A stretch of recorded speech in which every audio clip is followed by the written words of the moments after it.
घर को clean, tidy, well organised और वेल ऑर्डर्ड रखने के जहां और बहुत सारे बेनिफिट्स हैं, वहां एक फ़ायदा ये भी है कि हम खुद को मेंटली बहुत रिलैक्स और काम फील करते हैं। अगर हम अपने घर और किचन को in very low cost, less time और लेस एफर्ट में वेल ऑर्गेनाइज और वेल मेंटेन रखते हैं, और वो भी just in 3 minutes, then that could be more admirable and commendable. No doubt home making is the art of making a house a home, यानी home making एक ऐसा आर्ट है जिससे हम एक मकान को एक घर में तब्दील कर सकते हैं। घर को मेंटेन रखने और संभालने के सबके अलग अलग तरीके होते हैं, लेकिन जितना हो सके इनको सिंपल रखें तो इनको फॉलो करना भी आसान होता है, मनी सेविंग भी होता है और लेस टाइम कंज्यूमिंग भी। आज के व्लॉग में अपनी ब्यूटीफुल यूट्यूब फैमिली के साथ कुछ ऐसी टिप्स और हैबिट्स शेयर करूंगी जिनको फॉलो करके आप ज़ीरो कॉस्ट और लेस टाइम में अपने घर के हर कॉर्नर को क्लीन एंड ऑर्गेनाइज रख सकते हैं।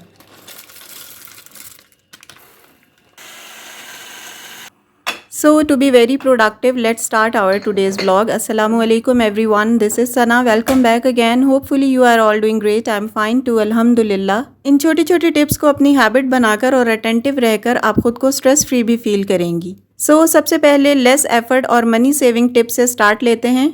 ये काउंटर पे जो आपको एक कप्स का रैक नजर आ रहा है, ये असल में मेरे मसाला बॉक्सेस का रैक था। जिस तरह आपको वर्टिकली हैंग हुआ हुआ स्पाइस जार्स का रैक नजर आ रहा था, इस वाले मसाला रैक्स के जो जार्स थे ना, वो ख़राब हो गए थे। किसी का प्लास्टिक थोड़ा सा क्रैक हो गया था, किसी के लिड ख़राब हो गए थे, तो वो मैंने डिस्कार्ड कर दिए थे। और इस रैक को मैंने ना साफ़ करके अच्छी तरीके से वॉश करने के बाद, ड्राई करने के बाद यहाँ काउंटर पे रख दिया था। और इस पर अपने छोटे छोटे से जो कप्स होते हैं या और कोई चीज़ें जो भी किचन की एक्सेसरीज में शामिल होती हैं, या कोई शो पीस वगैरह कुछ भी आप इसके ऊपर टॉप पर रख सकते हैं। मैंने इसके ऊपर अपनी बेटी का सिपर और एक स्मॉल स्पून होल्डर रखा हुआ है, जो देखने में ज़रा अट्रैक्टिव भी लगता है और मेरी बेटी को यहाँ से स्पून या फोक वगैरह कलेक्ट करना इजी भी लगता है। आपके मसाला बॉक्सेस भी अगर पुराने हो गए तो आप इसके रैक को डिस्कार्ड करने की बजाय DIY करके इस तरह से यूज में ला सकते हैं, और ये बहुत अच्छा भी लगता है और ज़ीरो कॉस्ट एक रैक आपको मिल जाता है। Coming to the tip number 2 which is very functional and practical. ये टिप बहुत ज़्यादा यूजफुल है। मैंने भी इसे फर्स्ट टाइम ट्राई किया था और यूट्यूब पर ही मैंने इसे देखा था। आपने जस्ट एक टूथपेस्ट लेना है जो भी आप रेगुलर घर पर यूज़ करते हैं। बिलीव मी, इससे आपकी टैप्स बहुत ज़्यादा शाइनी और क्लियर हो जाएंगी। बस आपने थोड़ा सा पेस्ट लेकर इस तरह से टैप के ऊपर लगा देना, और किसी भी स्पंज या बर्तन धोने वाली जाली जो भी आप यूज़ कर रहे हैं उससे आपने इसको हल्का हल्का सा स्क्रब करना है। ये आप देख लें कि इसके ऊपर हार्ड वाटर स्टेन्स हैं और इसके अलावा शाइन भी बिल्कुल नहीं है। जब मैंने पेस्ट इसके ऊपर लगाकर इसे अच्छे तरीके से स्क्रब किया था ना, इसके बाद का आप इफेक्ट देखिएगा। कोई भी आपको डिटर्जेंट या क्लीनर लेने की ज़रूरत नहीं है, बस टूथपेस्ट थोड़ा सा आपने इसके ऊपर लगाकर और अच्छे तरीके से इसे स्क्रब करना है, और इसका रिजल्ट वाकई बहुत अच्छा आता है। ये टिप आप ज़रूर ट्राई कीजिएगा। किचन के अलावा वॉशरूम की टैप्स भी आप इस तरीके से साफ कर सकते हैं। मैंने जब इस टिप को फर्स्ट टाइम देखा ना, तो मैंने सोचा कि मैं पहले ट्राई करूंगी, फिर आप लोगों के साथ शेयर करूंगी। मैंने इसको ट्राई किया एंड इट रियली वर्क्स, क्योंकि कई दफ़ा ऐसे हैक्स भी हम ट्राई करते हैं जिनका कोई फ़ायदा नहीं होता, लेकिन ये मुझे बहुत अच्छा लगा, इसलिए मैंने आप लोगों के साथ भी शेयर किया है। और इसके अलावा आगे भी इस वीडियो में मैंने जो भी चीज़ें आपके साथ शेयर की है ना, सभी यूजफुल हैं। इस टिप को आप हफ्ते या 10 दिन में एक दफ़ा कर लें तो आपकी सारी टैप्स इस तरह से शाइनी और साफ लगेंगी, और ये इसका फाइनल रिजल्ट आप देख लें। हालांकि ये टैप मेरी काफ़ी पुरानी है, लेकिन इस तरीके से वॉश करने के बाद ना ये काफ़ी शाइनी और साफ सुथरी हो गई थी।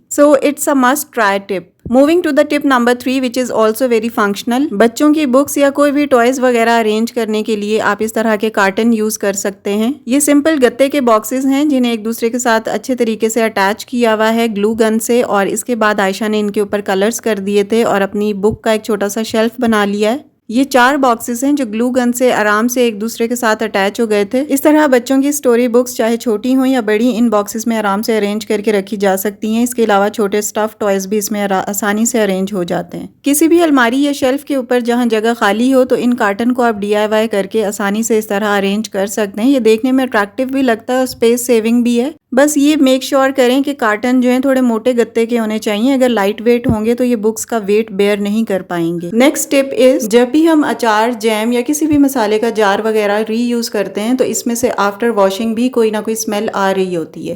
तो इस अनप्लेजेंट किस्म की स्मेल को दूर करने के लिए किसी भी अखबार का एक टुकड़ा रोल करके आप जार के अंदर ओवरनाइट रख दें। इससे जार की स्मेल बिल्कुल ख़त्म हो जाएगी सुबह तक, और जो भी चीज़ आपने इसमें डालनी हो, जिस पर्पज़ के लिए भी आपने इसे रीयूज़ करना हो, आप आसानी से कर सकते हैं। नेक्स्ट स्टेप इज़, जब भी आप किसी भी जार को या बॉक्स को रीयूज़ या रीपर्पज़ करते हैं तो उसमें सबसे पहले आप लेबलिंग को बिल्कुल रिमूव कर दिया करें। इसके लिए आप इससे पहले हल्के नीम गर्म पानी में थोड़ी देर के लिए डिप करके रखें तो आसानी से इनके लेबल्स उतर जाते हैं। इसी तरह आप इनके लिड्स के लेबल भी टोटली रिमूव कर दिया करें तो ये आपका जार बहुत फाइन और क्लियर लगता है, और जो भी चीज़ आप इसके अंदर डालेंगे वो डाली हुई अच्छी भी लगती है और आपका किचन भी ऑर्गेनाइज रहता है। मेरे पास जो भी जार्स खाली हो जाते हैं मसाले, कॉफ़ी या फिर जैम वगैरह के, तो इनके लेबल्स मैं रिमूव कर देती हूँ। इससे आपके जार्स की लुक भी साफ़ सुथरी लगती है और किचन भी वेल मेंटेन लगता है। नेक्स्ट स्टेप इज़, जो भी आपके कपड़े वॉर्न आउट हो जाते हैं, पहनने के काबिल नहीं होते, ख़राब हो जाते हैं, तो उनको आप डिस्कार्ड करने की बजाय छोटे छोटे पीसेस में काट लें। अच्छे तरीके से पहले इनको वॉश कर लें और फिर इनको छोटे पीसेस काट के अपनी ज़रूरत के अकॉर्डिंगली आप काट लें और किसी भी बॉक्स में रख दें। बॉक्स को किसी इजी टू एक्सेस कैबिनेट में रख दें। इस तरह से इन कपड़ों का यूज़ करना काफ़ी कन्वीनियंट रहता है, आपको इधर उधर से कपड़ा ढूंढना नहीं पड़ता। ऑन द स्पॉट आपको काउंटर वगैरह साफ करना काफ़ी कन्वीनियंट रहता है। इसके अलावा इन पीसेस को आप रोलिंग पिन को कवर करने के लिए भी यूज़ कर सकते हैं। ये तरीका बहुत इफेक्टिव रहता है, मैं भी यही यूज़ करती हूँ। कुछ लोग पॉलीथीन बैग या प्लास्टिक शीट्स वगैरह यूज़ करते हैं, वो इतना हैंडी नहीं रहता। इस तरह से जब आप यूज़ करेंगे ना तो इसकी हैंडलिंग बहुत आसान हो जाती है। नेक्स्ट स्टेप इज़, आपकी फ्रिज में शेल्फ के ऊपर जो भी चीज़ें इस तरह से रैंडम रखी रहती हैं, चाहे बच्चों की कैंडीज हों या चॉकलेट्स हों, तो इस तरह से ना फ्रिज की ये जगह काफ़ी ऑक्यूपाइड रहती है और अनऑर्गेनाइज्ड भी लगती है। तो इसको ऑर्गेनाइज करने का सिंपल सा वे ये है कि आप कोई भी जार या कोई भी बॉक्स आपके पास जो खाली रखा हुआ होता है उसके अंदर इन चीज़ों को डाल दें और फिर कैबिनेट में रखें। तो इस तरह ये चीज़ें जगह भी बहुत कम ऑक्यूपाई करती हैं और फ्रिज की स्पेस भी साफ सुथरी फील होती है। नेक्स्ट स्टेप इज़, राशन की जो भी चीज़ें हमारी बच जाती हैं, चाहे वो दालें हों, मसाले हों या मैक्रोनी पास्ता वगैरह हो, तो जो चीज़ें बच जाती हैं ना, इनको इस तरह से स्टेपल करके रखा करें। अदरवाइज क्या होता है कि ये चीज़ ना पैकेट से इधर उधर मूव करने के दौरान गिर भी जाती हैं या पैकेट फट जाता है। तो आफ्टर रीफिलिंग ऑफ जार्स जो भी आपकी ग्रोसरी बच जाती है उसे इस तरह से स्टेपल करने के बाद इन चीज़ों की हैंडलिंग ईजी हो जाती है और काफ़ी हैंडी होते हैं। नेक्स्ट स्टेप बहुत इंपॉर्टेंट है, जो ये है कि वंस इन अ वीक और आफ्टर एटलीस्ट 10 to 15 डेज आपकी जो भी पतीलियाँ यूज़ में रहती हैं उनको अच्छे तरीके से क्लीन करें। जब भी आपको अपने शेड्यूल में अपना टाइम थोड़ा सा फ्री लगे तो इस तरह की चीज़ों को उस टाइम ड्यूरेशन में मैनेज करने की कोशिश किया करें। किसी भी टूल से इनकी डीप क्लीनिंग हफ्ते या 10 दिन में एक दफ़ा बहुत ज़रूरी होती है। मैंने भी आफ्टर 15 डेज इन पतीलियों को अच्छे तरीके से वॉश किया है। नेक्स्ट स्टेप इज, वॉशरूम की डीप क्लीनिंग भी वंस इन अ वीक बहुत ज़रूरी है। अगर आप कमोड या फ्लश की क्लीनिंग के लिए डेली बेसिस पे कोई क्लीनर या सरफेस क्लीनर वगैरह यूज़ करते हैं और उनसे जो ज़िद्दी स्टेन्स होते हैं ना वो नहीं वॉश होते, तो आप डाइल्यूशन के साथ एक एसिड यूज़ कर सकते हैं जिससे ज़िद्दी स्टेन्स की क्लीनिंग बहुत अच्छे तरीके से हो जाती है। मैं भी 15 या 20 दिन में एक दफ़ा उस डाइल्यूटेड एसिड का यूज़ कर लेती हूँ, but be careful while using that. Another washroom related tip is, बेसन के नीचे का जो एरिया होता है ना, इसके ऊपर मैट जरूर बिछाया करें। इससे वॉशरूम की सरफेस एक्स्ट्रा स्प्लैशेस से बची रहती है और वॉशरूम की लुक भी नीट एंड क्लीन और टाइडी नजर आती है। और ये वाले मैट्स ना इतनी जल्दी गंदे नहीं होते क्योंकि इसमें डर्ट वगैरह नहीं आती, तो इनको ऑलमोस्ट 10 डेज में एक दफा वॉश करना इनफ रहता है। मैं दोनों वॉशरूम के बेसन्स के नीचे इस तरह से ये मैट बिछा कर रखती हूँ। इससे वॉशरूम की लुक भी अच्छी लगती है और सरफेस गीली भी नहीं रहती। अदरवाइज वेट फ्लोर ना बहुत डर्टी लुक देता है। Next step is very important, जो आपका एग्जिट डोर है उसके बाहर एक शू रैक का होना बहुत ज़रूरी है और शूज़ हमेशा बाहर ऑफ करके एंटर हों, क्योंकि अगर आप शूज़ बाहर ही ऑफ करते हैं ना तो आपका घर डर्ट फ्री रहता है और कोई भी बाहर की गर्द या डस्ट अंदर दाखिल नहीं होती। इसके अलावा अगर आप अपने शू रैक को थोड़ा अट्रैक्टिव लुक देना चाहते हैं तो इसका जो टॉप वाला पोर्शन है इससे शूज़ हटा दें और इसके ऊपर कोई भी आप शो पीस वगैरह रख सकते हैं, ताकि जब कोई भी आपके घर एंटर हो तो उसे बाहर से ही आपका घर वेल ऑर्गेनाइज्ड लगे। Next step is, shoe rack के अंदर ही एक ऐसा ऑर्गेनाइजर या बॉक्स वगैरह रख लें जिसके अंदर आप शू पॉलिश और ब्रशेस रख सकते हो, ताकि यहाँ से इन ब्रशेस को यूज करना हैंडी और कन्वीनियंट रहे। क्योंकि कई दफा ऐसा होता है कि पॉलिश मिल जाती है तो ब्रश नहीं मिलता, ब्रश मिल जाए तो पॉलिश नहीं मिलती। तो जब आपने इनको एक ही जगह पर शू रैक में रखा होगा ना तो यहाँ से इसे यूज करना बहुत आसान हो जाएगा। नेक्स्ट टिप ये है कि बच्चों की अलमारी या जो भी आपने बच्चों का कॉर्नर फिक्स किया हुआ है, अगर उनकी कुछ शेल्फ्स हैं तो उनके अंदर आप इस तरह के ऑर्गेनाइजर्स बच्चों को लाकर दें। इससे उनकी चीजें इधर उधर सारे घर में बिखरी नहीं रहेंगी और बच्चों के अंदर ना एक डिसिप्लिन की हैबिट भी डेवलप होती है और बच्चे शौक शौक में अपने ऑर्गेनाइजर के अंदर अपनी चीजें रखते हैं। इस तरह बच्चों के अंदर अपनी चीजों को खुद संभालने के मैनर्स भी डेवलप होते हैं और इन ऑर्गेनाइजर्स की वजह से ना बच्चों को चीजें ढूंढने में भी आसानी रहती है, क्योंकि कई दफा बच्चे अपनी चीजें ढूंढने में बहुत पैनिक कर रहे होते हैं। कभी रेजर नहीं मिल रहा होता, कभी कोई कलर नहीं मिल रहा होता। तो जब इस तरह के ऑर्गेनाइजर्स आप बच्चों को देंगे ना तो वो अपनी चीजें खुद डिसिप्लिन से रखेंगे। और ये जो ऑर्गेनाइजर्स आपको नजर आ रहे हैं व्हाइट और ग्रे कलर का, ये मैंने $1 शॉप से लिया था। इसके प्राइस ऑलमोस्ट 300 रुपीज थे, तो ये इतने ज्यादा एक्सपेंसिव भी नहीं होते। आपको किसी भी क्रॉकरी शॉप से भी ये मिल सकते हैं। नेक्स्ट टिप इज, जो भी आपके घर में एक कॉमन बुक शेल्फ है या बच्चों की होती हैं या फिर आपके हस्बैंड की कोई बुक की शेल्फ्स हैं, तो इस तरह की जो बुक शेल्फ्स होती हैं इनकी भी एक हफ्ते में एक दफ़ा सफाई बहुत ज़रूरी है। सारी बुक्स को बाहर निकाल कर आप अच्छे तरीके से इसकी डस्टिंग कर लिया करें तो घर आपका बहुत साफ सुथरा लगेगा।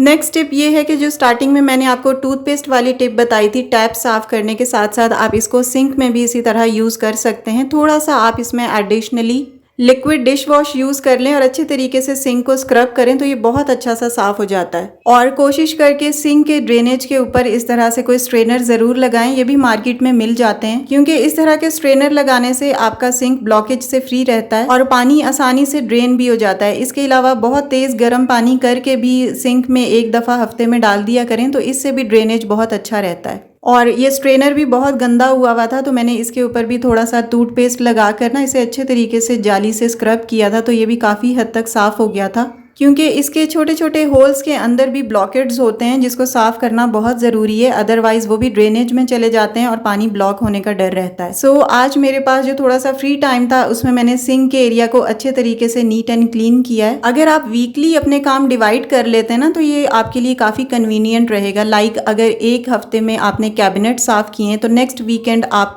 इलेक्ट्रॉनिक्स आप साफ कर लें, उससे नेक्स्ट वीक आप फ्लोर को अच्छे तरीके से साफ कर लें या वॉश कर लें, स्क्रब कर लें। इस तरह जब अपने काम को आप वीकली स्केड्यूल करेंगे ना तो आपका काम करना आपके लिए बहुत आसान हो जाएगा। नेक्स्ट टिप इज, किचन में किसी भी होल्डर के अंदर आप इस तरह की एक्सेसरीज भी रखें, लाइक सीजर्स या फिर कोई पेन वगैरह, ताकि अर्जेंटली जब आपको इन चीज़ों की ज़रूरत पड़े तो आपको पैनिक में इधर उधर जाना ना पड़े और वो चीज़ें ऑलरेडी आपके किचन में मौजूद हों। लाइक सीजर्स की भी हमें ज़रूरत रहती है किचन में, कोई ना कोई पैकेट्स को ओपन करना होता है या अखबार या पेपर वगैरह के पीसेस काटने होते हैं, तो इसलिए ना एक छोटी सीजर अपने कब्जे में ज़रूर रखा करें अपने किचन के अंदर। नेक्स्ट टिप इज, जब भी आप आटा, चावल या दालें ज़्यादा क्वांटिटी में लेकर आते हैं तो इनको इस तरह के पैकेट्स या पॉलीथीन बैग से निकालकर किसी जार या बड़े बॉक्सेस वगैरह में रखा करें, क्योंकि ज़्यादा टाइम के लिए पॉलीथीन बैग के अंदर पैक रहने से इनकी ग़िज़ाइयत और न्यूट्रिशन और फ्रेशनेस भी ख़त्म हो जाती है। तो मैंने चावल और स्पेशली आटे के लिए इस तरह के 2 बड़े कंटेनर्स रखे हुए हैं, इनके अंदर मैं ये दोनों चीज़ें डाल देती हूँ। तो इस तरह इन चीज़ों को यूज़ करना भी इजी रहता है और ये फ्रेश भी रहती हैं ज़्यादा टाइम तक। इसके अलावा नेक्स्ट टिप ये है कि जब भी आप आटा गूंदें तो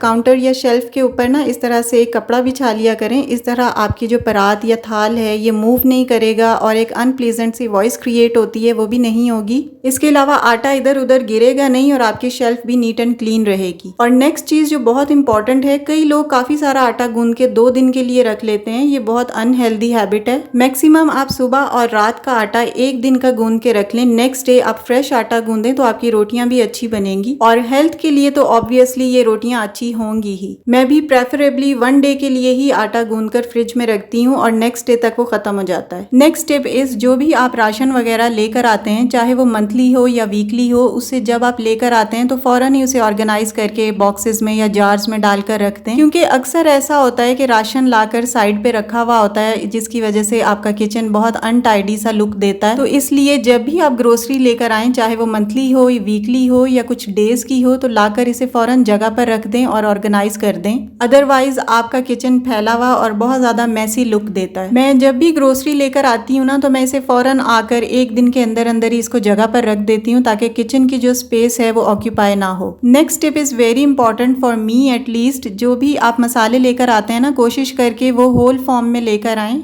लाइक काली मिर्चें, सूखा धनिया और ज़ीरा, इन चीज़ों को आप प्रेफरेबली साबुत लेकर आएँ और घर पर इनको साफ़ करके पीसें, क्योंकि बाहर से अगर हम पिसी हुई चीज़ें लाते हैं ना तो इसमें इम्प्योरिटीज़ होती हैं जो वो साथ ही बस केयरलेसली वो ग्राइंड कर देते हैं।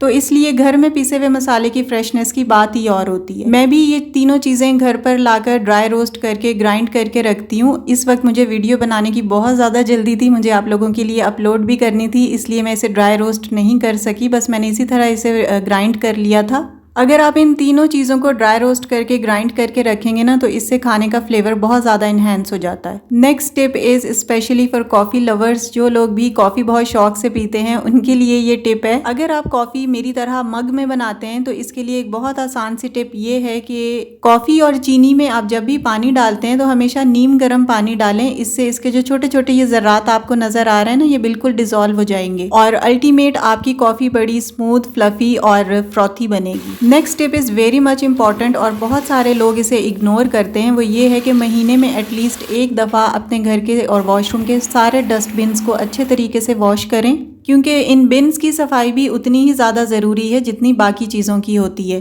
अगर आपके डस्टबिन ज़्यादा गंदे हैं तो आप इनको पानी से भरकर ओवरनाइट रख दें, तो जितना भी कचरा है ना वो सॉफ्ट होके सुबह आसानी से आप इसे वॉश कर सकेंगे, क्योंकि सारी डर्ट सॉफ्ट होके आसानी से क्लीन हो जाती है। फिर उसके बाद आप इसमें कोई भी जाली या स्क्रब लेकर इसकी सफाई कर सकते हैं। मैंने भी इन तीनों डस्टबिन्स को ऑलमोस्ट 1 महीने के बाद वॉश किया है। कभी कभार मैं जल्दी भी कर लेती हूँ। अगर आप इन्हें जल्दी जल्दी वॉश कर लेंगे ना, यानी 10 दिन या 15 दिन के बाद, तो आपको मेहनत कम करनी पड़ेगी, क्योंकि इतनी ज़्यादा डर्ट इस पर जमी हुई नहीं होती। लेकिन जब आप लॉन्ग टाइम ड्यूरेशन के बाद इन्हें साफ़ करेंगे ना तो इनकी गंदगी देखकर आपको इन्हें साफ़ करने को दिल ही नहीं करेगा। तो इसलिए बेटर यही है कि आप कुछ दिन के बाद, हफ्ते या 10 दिन के बाद इनको साफ़ कर लिया करें। इस तरह के छोटे छोटे काम जब आप अटेंटिवली करती हैं, जिनको सिर्फ तवज्जो की ज़रूरत होती है, इसमें इतना टाइम और पैसा नहीं लगता, तो आप बहुत ज़्यादा सलीकामंद भी नज़र आती हैं और आपका घर भी वेल मैनेज लगता है। इसलिए इस तरह की छोटी छोटी ज़ीरो कॉस्ट और मनी सेविंग हैबिट्स को अपनाकर आप अपनी लाइफ को आसान भी बना सकती हैं और ख़ुद भी स्ट्रेस फ्री और रिलैक्स रह सकती हैं। अच्छा, नेक्स्ट एंड लास्ट टिप, ये बहुत इंपॉर्टेंट और बहुत ज़बरदस्त टिप है। आजकल वेदर चेंज हो रहा है, बच्चों को और बड़ों सभी को खांसी और नज़ले की शिकायत या थ्रोट इन्फेक्शन वगैरह हो रहा है। तो इसको घर पर ही होम रेमेडीज़ के साथ ओवरकम करने का बेस्ट वे ये है कि अदरक लेकर इसको ग्रेटर की मदद से ग्रेट कर लें और जो भी अदरक का एक्सट्रैक्ट है वो हाथों से स्क्वीज़ करके निकाल लें। तो इस तरह से इसका जूस निकल आएगा और साथ इसमें हाफ लेमन डाल लें और 1 चम्मच हनी ऐड करें। इसको आप दिन में 2-3 दफ़ा 1 चम्मच बच्चों को पिला दें या खुद भी पी लें। ये रेमेडी अपने बच्चों को ज़रूर दें instead of using syrup. If you are new on my channel, please do subscribe. See you very soon with a brand new content in the next video, inshallah. Till then, stay happy, stay fit and take very good care of yourself. Allah Hafiz.